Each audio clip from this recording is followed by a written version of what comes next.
hal-hal yang menyangkut dengan kekhususan Aceh ini Bang sebenarnya. Dalam kapasitas Abang sebagai anggota fraksi Gerindra, ini sebenarnya di internal fraksi Gerindra ini seperti apa Bang respon terhadap isu-isu Aceh yang pernah Abang angkat mungkin ke dalam rapat-rapat komisi dan sebagainya? Apakah bersambut atau seperti apa? Pertama ini perlu dipahami dan banyak teman-teman mempertanyakan vulgar atau kritisnya saya terhadap pembelaan kewenangan Aceh. Malah ada teman yang bertanya, bagaimana dengan partai Anda? Apakah Anda tidak kena konsekuensi dan sebagainya? Saya ingin sampaikan bahwa Partai Gerindra berafiliasi dengan Partai Aceh. Mualim dan Prabowo sepakat kewenangan Aceh itu harus jelas. Maka di saat saya memperjuangkan kewenangan Aceh, partai saya pasti mendukung.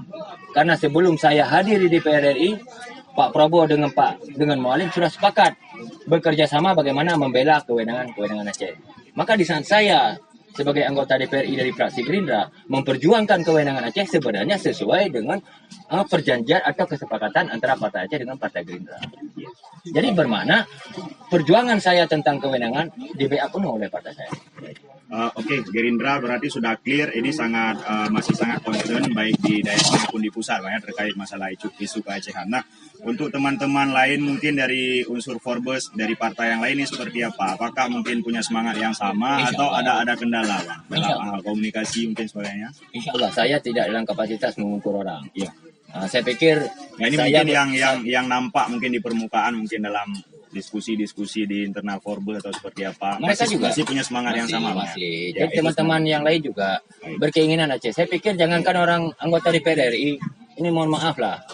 Masalah kewenangan Aceh ini walaupun hari ini perjanjian GAM dengan RI. Kalau orang cerdas ini bisa membaca.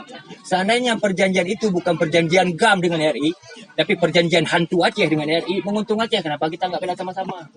Jadi jangan karena nggak suka sama GAM, ada perjanjian yang menguntungkan Aceh. Saya membela ini bukan karena perjanjian GAM dengan RI, tetapi perjanjian itu menguntungkan Aceh. Maka ini yang harus kita buka pikiran kita bersama, bahwa perjanjian MOU Helsinki itu bukan menguntungkan GAM, tapi menguntungkan Aceh.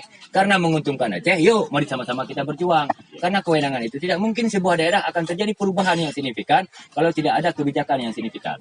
Nah, ini yang kita harapkan. Kewenangan ini mari kita berjuang sama-sama dari latar kita yang berbeda, baik dari partai manapun. Saya seringkali menyampaikan, baik itu PKS, Demokrat, terlepas perbedaan partai, terlepas kita berbeda latar belakang, terlepas kita berbeda warna baju, tapi tujuan untuk Aceh kita harus satu. Kewenangan Aceh harus kita berjuang sama-sama.